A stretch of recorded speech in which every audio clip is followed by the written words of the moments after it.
Oklahoma State adds lucky number 17 to this recruiting class, getting our quarterback of the future because our quarterback of the now is already on campus. The battle is going to be great because a former quarterback at Oklahoma State is about to show them how it's done in the NFL. You are Locked On Oklahoma State, your daily podcast on the Oklahoma State Cowboys, part of the Locked On Podcast Network, your team every day.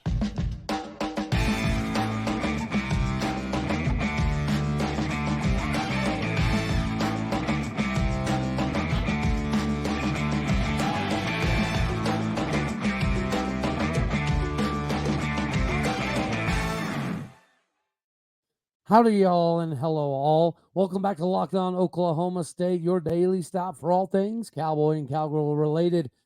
My name is Cody Stovall, and I want to thank you kindly for stopping by to make this your first listen. You know we're available on all of your podcasting platforms, visually as well on YouTube. Find me personally on Twitter at AllDayOState.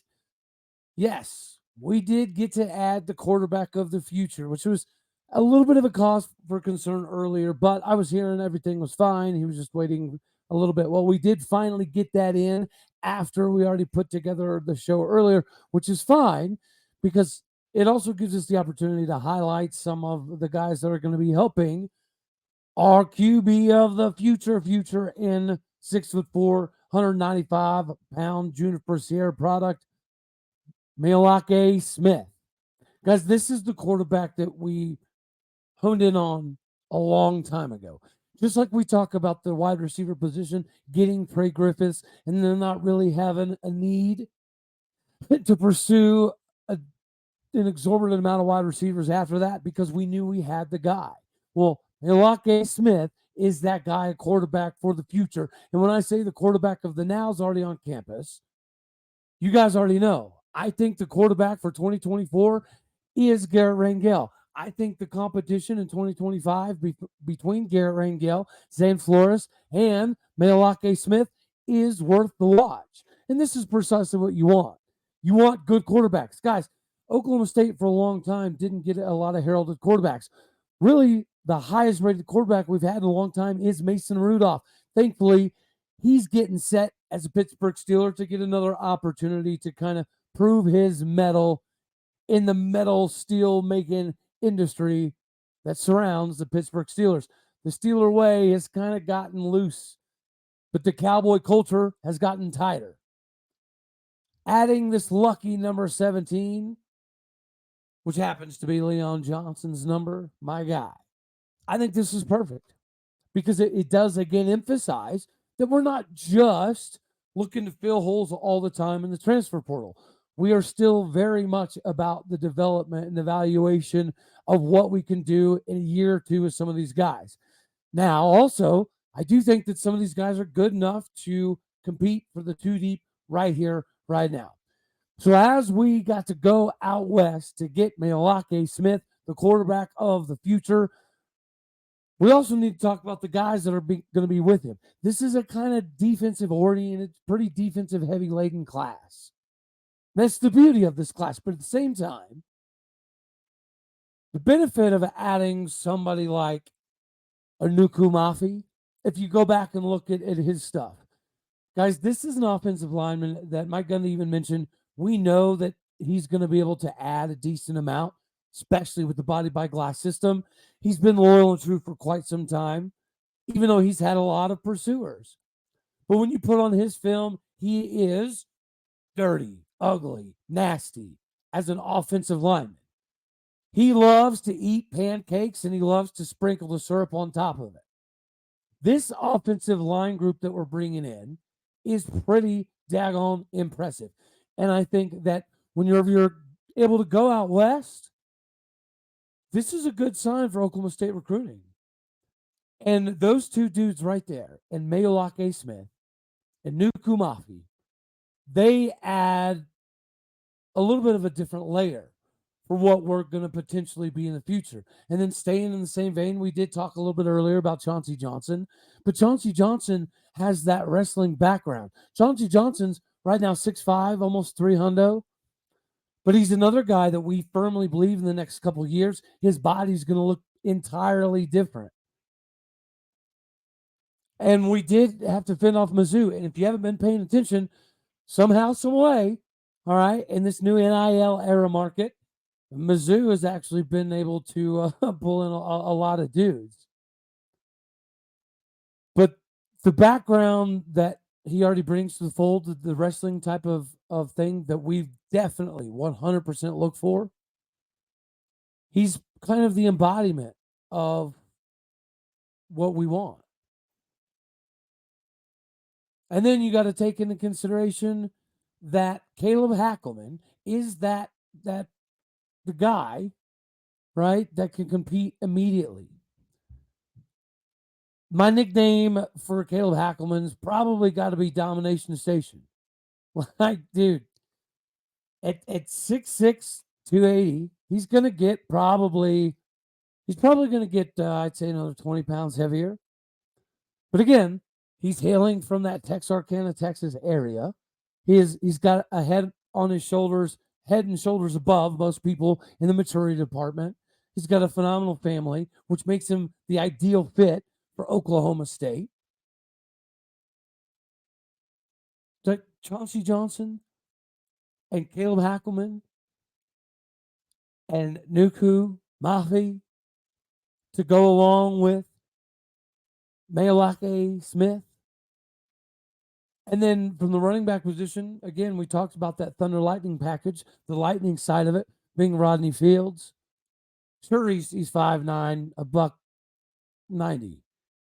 But what's Jaylen Warren? Pretty similar. What's Justice Hill? Pretty similar. And if you look at the NFL pedigree at this very moment with those exact names, he fits that mold. And then we did already highlight, the power guy, the Thunder part of the Thunder and Lightning package in Jaden Allen-Hendrix.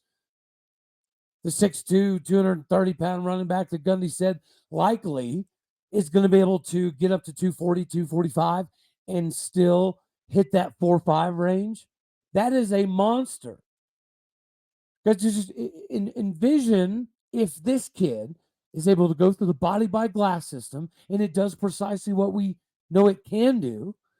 You're going to be able to go from the best running back in college football, the Doak Walker Award, a tried and true top 5 coming into the season, Heisman dude that walked in. And one of my favorite stories about Ollie Gordon was when he reported early, originally there was coaches that thought he was a linebacker. Jaden Allen-Hendrix is going to walk in being the same exact way. So for us to be able to go from the Thunder package of Ollie Gordon to another Thunder package right after in Jaden Allen-Hendrix, and you cannot tell me that Coach Wozniak getting the running back coach of the year in one of the publications because he earned it and deserved it, and having the Doak Walker Award and a Heisman type of dude, that had to do so much for his decision-making process. Because coming from South Carolina, it's not easy. Like Mike Gundy said numerous times, you're going to have homesickness. There's going to be times where it's not fun and it's not easy and you don't like it. But I think another big part of this class to me is the character and the foundation that this class brings together. I mean, we've had several conversations for a couple months now, right? Even when people were concerned about Landon Cleveland potentially leaving.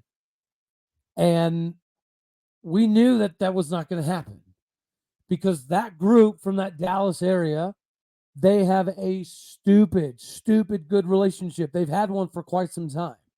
There has not been anybody in that group. You're talking from Gunnar Wilson to Jonathan Agumdu to obviously Landon Cleveland to David Kabongo to Armstrong Nodum to Tamarick Johnson. All of these dudes are very, very, very close. And then you take into consideration, we got the legacy stuff with LaDainian Fields flipping from TCU to come with his cousin Rodney Fields, running back we just talked about. I mean, I don't want to get too far off of that Maealiuaki Smith and the offensive line and the running back vein. This backfield that we have recruited to come to Oklahoma State, I don't give 13 hoots what the number is. Numerically, do we need to be better? Yes. I do think winning the Big 12 titles as opposed to making them is going to go a long way. But we all know that the way that we're able to develop and the way we're able to grab guys in the transfer market, we're going to get that return specialist from Indiana. I can feel it in my loins.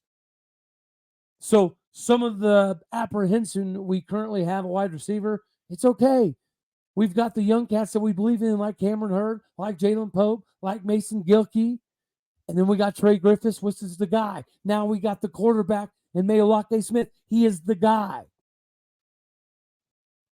And we haven't had a run of these dudes almost never. We've never. Garrett Rangel was a 4-star guy that got to compete in Elite 11.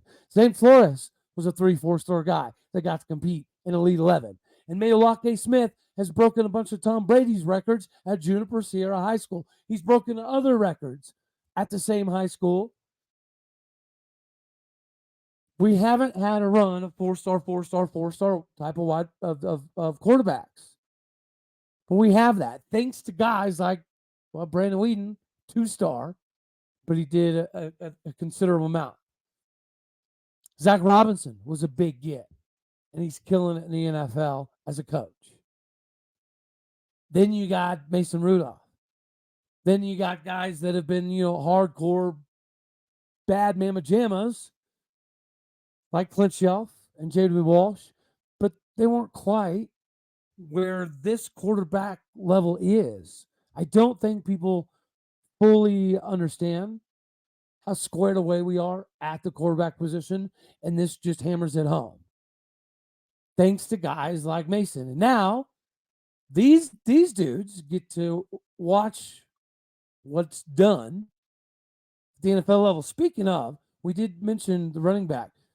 Mason's a South Carolina guy, Mason Rudolph. So you can't say that a guy can't come from South Carolina, fall in love with Stillwater, and never leave, which I believe Jaden Allen-Hendrix very well could do. Hey, Mason, you're going to be the guy for the Steelers this weekend and likely moving forward for the remainder of the season. If you do your daggone thing, bring him to the game. He's a Cowboy. Bring Jaden Allen-Hendrix to the game. Give him some love because Mason Rudolph is that good of a dude. Cannot wait to see this go down. This is great stuff for Mason. Very excited for him.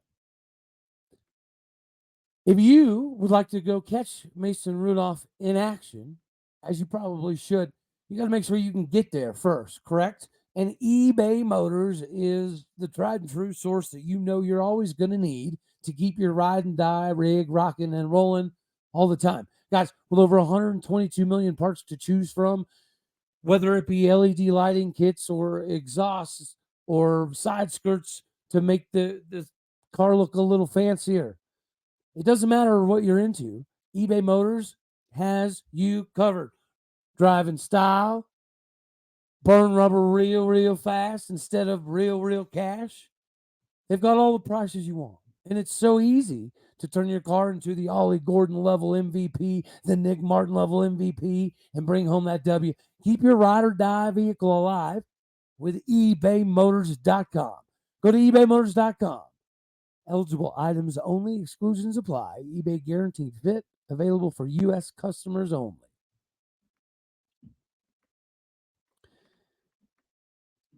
So now Mason Rudolph gets to guide the Steelers. And this is wonderful because we've talked about a couple months ago that the Kenny Pickett stuff is just too good to be true. Unfortunately, it wouldn't have mattered what Mason did. And there was some people that have thrown a lot of shade at Mason Rudolph over his time as a Steeler that were at points in time this year saying that Mason should have been starting. Even Kenny Pickett's last couple games, there was a decent amount of people talking about Mason Rudolph. This is the same Mason Rudolph that Steelers fans wanted ran out of town on the rails. I was so pumped when they drafted Mason Rudolph and James Washington. Now, obviously, the James Washington thing didn't exactly work out, but I also don't think he got a fair shake to some degree as well, because unfortunately, Big Ben Roethlisberger always had to be bumping his gums. He didn't like Mason Rudolph from the get-go. He was very vocal and open about it. James Washington is an Oklahoma State product that came with Mason Rudolph. So, of course, he's going to back his dude. So, anytime James Washington would do something wrong, guess who was always publicly, nationally throwing him under the bus? I do feel like Big Ben Roethlisberger went out of his way to condemn James Washington a little bit more than he would have if James Washington wasn't a Cowboy because of Mason Rudolph. I do think that Ben Roethlisberger was so butthurt that they could have potentially even been looking for a replacement, that he made life for Mason Rudolph not easy. And there's a decent amount of Steelers Nation that love Big Ben so much that they were going to side with Big Ben. So they automatically didn't like Mason Rudolph either. And they didn't want Rudolph as a guy. So a lot of those people have come around just because, as we've discussed, he is better than Mitch Trubisky. And that seemed pretty evident in the offseason. That seemed very evident the last few games. By the way, they lost all three of them. And then you've got players like George Pickens, who decides not to block for our other Cowboy, Jaylen Warren, on the 2-yard line, 3-yard line, and then comes up with some bull honky prima donna stuff about how he didn't want to get hurt. That's how you get hurt as a wide receiver. You get rolled up on. Like, dude, if you have no love for the game and no love for the team, you probably shouldn't be out there. But he's talented. So we'll see. Now, here's another thing I'm excited about. Matt Canada, the offensive coordinator, is gone. The coordinator before Matt Canada was pretty terrible too.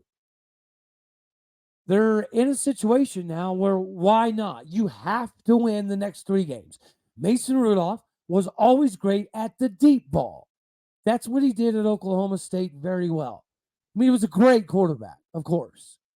But at Oklahoma State, he could chuck that thing into no man's land and let people like Tyron Johnson and James Washington and Marcel Aitman run under it. You're going to tell me that Deontay Johnson and George Pickens, even though Pickens is acting like a big old China doll. So if you're George Pickens, at least put something on film.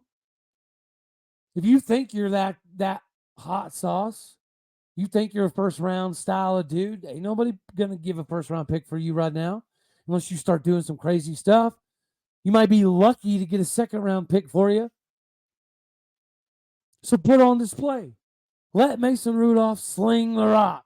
Let him have some fun because you're going for broke. The Steelers have nothing to lose. Let the offense flow. Let it ride. Let the backfield of Oklahoma State's Mason Rudolph and Oklahoma State's Jaylen Warren guide you to some W's. If you win 3 in a row to end the season, and some other teams drop the ball here and there, you've got a shot. And how amazing would it be for Mason Rudolph and Jaylen Warren to help lead the Steelers kind of out of this precarious position to a playoff spot? They've got like a 2% chance, 2 to 3% chance to make the playoffs. But they're going to hand the ball to number 2, and he's going to hand the ball to number 3, 0. And that Cowboy backfield's going to get her done. So we talk about these 4-star level quarterbacks. Mason Rudolph, Garrett Rangel, Zane Flores, and now Maealiuaki Smith, plus those guys. Domination Station himself, Caleb Hackleman. The Punisher, down in the unders, Nuku Mafi. I think Chauncey Johnson has a very bright future in an Oklahoma State Cowboy uniform. Rodney Fields, that perfect lightning package that will run you over still yet. Jaden Allen-Hendrix. Can we just close our eyes and imagine a 6'3", 245-pound running back that runs a 4.5? Oh, wait. There's one in the NFL right now. He plays for the Titans. What's his name? Oh, yeah. Yeah, that Henry guy, right? Ollie Gordon, to me, is very reminiscent of a Bijan Robinson, right? Keith Toston with a little bit more speed and a next level NFL right here, right now level jump cut. The acceleration off of the jump cut is what separates Ollie Gordon from everybody else in college football. People are talking about the number of the class, and yes, being in the 50s is not good. But when you take into consideration that we're going to return like 85% of this roster, I know it's a decent amount of 6-year guys, but what that does do is it gives some of these young dudes a little bit more time to develop, to be immersed an entire year, 18 months in the Rob Glass system and the Cowboy culture, and watching us run it back in Arlington with Garrett Rangel. I don't care if Alabama does come back or not, but I think this is Garrett Rangel's team. I think the battle in 2025 is going to be fun. I think Maealiuaki Smith should factor into this. And now they get to watch another 4-star Cowboy take the NFL field in a must-win, dire straits situation. He needs to deliver. This is Mason Rudolph's opportunity. He had a couple chances, and when you look at it, he wasn't bad. Right? 16 touchdowns, over a couple thousand yards, 5-4 record. It's not like he's been bad. I do think that the negative stigma of Ben Roethlisberger attaching the fact that he doesn't like him and he doesn't think he can be a guy or the guy in Pittsburgh, and then the Myles Garrett situation, right? Him getting hit in the top of his head with his own helmet. That's what Mason Rudolph's known for.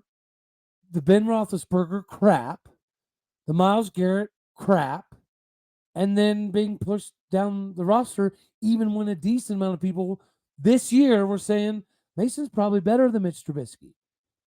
Hell, at times, Mason might be a better option than Kenny Pickett, but Kenny Pickett's the local from Pittsburgh guy, Pittsburgh Steeler.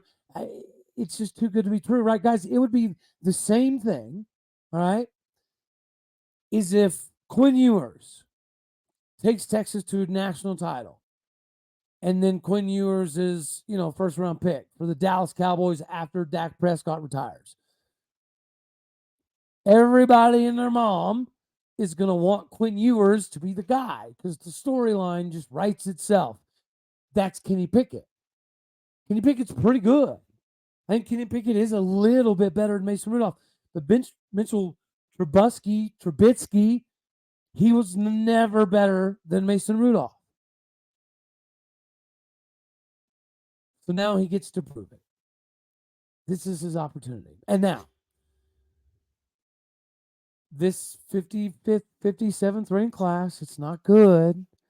But when you take into consideration all that we do have coming back, most of our defense is sophomores, right? So it's not like we're having a lot of guys that are going to be leaving after 2024 either. We're going to have to obviously rebuild the offensive line because all 6 of them that are coming back now will be out of eligibility. But we've got some dudes like Jack and Dean, which is to me very reminiscent of a Caleb Hackleman. I'm not very concerned about this number. It does need to improve, but winning in Arlington is part of that recipe. Oklahoma State should be recruiting in the 25-30 range 24/7. Like, are we a massive destination that's going to put us in the top 10 in recruiting? No. But when you're one of the 10 winningest programs in football over the last dozen years, you just need to get over that mountaintop. And I do think that this class will be part of holding trophies, which is why I don't really particularly care about the numerical value associated with this class. Guys, we're not going to get the benefit of these guys getting extra ranked because they're coming to Oklahoma State, but they've been loyal and true.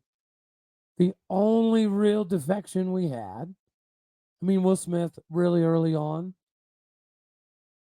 but the only really defection was Samisi Tonga, But that's okay because Nuku Mafi is a dude. And got to give another shout out. I love me some Benny Tonga. Guys, I need to try to get some Benny action going on here because that guy is a savant. I mean, so is Todd Bradford. Our whole recruiting transfer market department is actually one of the best in the country. Definitely top in the Big 12. Development, we've got that. It does need to get better, but this class will hold trophies. Point blank, period. Next year, it's ours. It is our championship to lose. Us in Utah. I mean, Arizona's going to be pretty good. You can't really ever doubt out K-State. Texas Tech is holding up the Big 12 in recruiting, but they've got to put it on the field. I do like the tight end they just got, John Carlos Miller.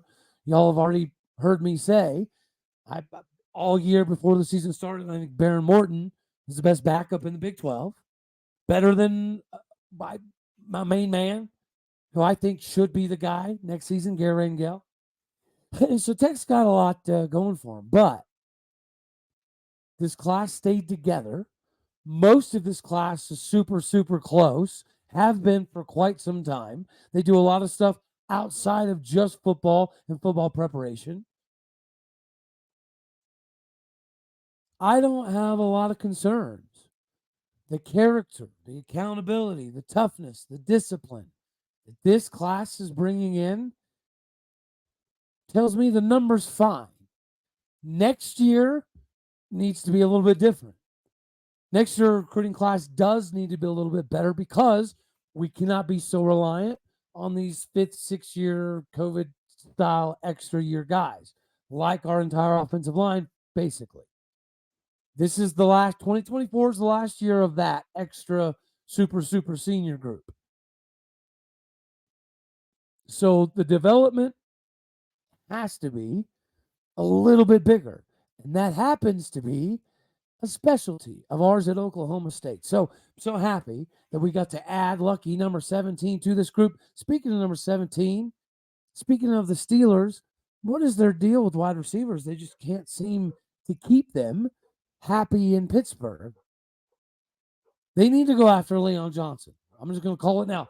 Mason, he needs to go out, stand up, deliver, win 3 in a row, prove Steeler country wrong that he should be the guy competing with Kenny Pickett for next season, that Mitch Trubisky is gone, and bring in Leon Johnson. Leon Johnson III is I think, definitely going to have an opportunity to make some NFL magic happen. He's definitely good enough. And I think that he's going to have a pretty cool bowl game. So maybe that Leon Johnson, the third luck's going to rub off here, getting lucky number 17. And our quarterback of the future, Maealiuaki Smith. What a great day. This was actually a very, very good signing day. Again, I know people are going to talk about, well, look at Oklahoma State, number 11 in the Big 12, number 55 in the country in recruiting. That's not going to get me anywhere. We were number 11 in the Big 12 last year, too. Hovering in the same range. Not good. Needs to be fixed. But I think that remedy is actually winning the titles, bringing home the trophies. If we are known as a team that can win them instead of a team that can just always get to them, I do think that we do get our recruiting numbers in the range that they should be from here on out. But yeah, everybody in Cowboy Nation should be happy. Men's basketball got another W. Women's basketball cruised to another W. This is it's a good time to be a Cowboy and to be a Cowgirl. I really love this class. Give a daggone damn about the number. Screw the number this time because it's about fit. It's about fit, development, and are they going to continue to be here? I think most of these guys will. And I think they showed that through staying committed this long. All righty, y'all. As always, you know I love you. God bless. Go Pokes. Thank you for tuning in to make this your first listen. You could be anywhere, so happy you choose to be here. What a great day to be a Cowboy. Like it, share, comment, subscribe. Later, Tatters.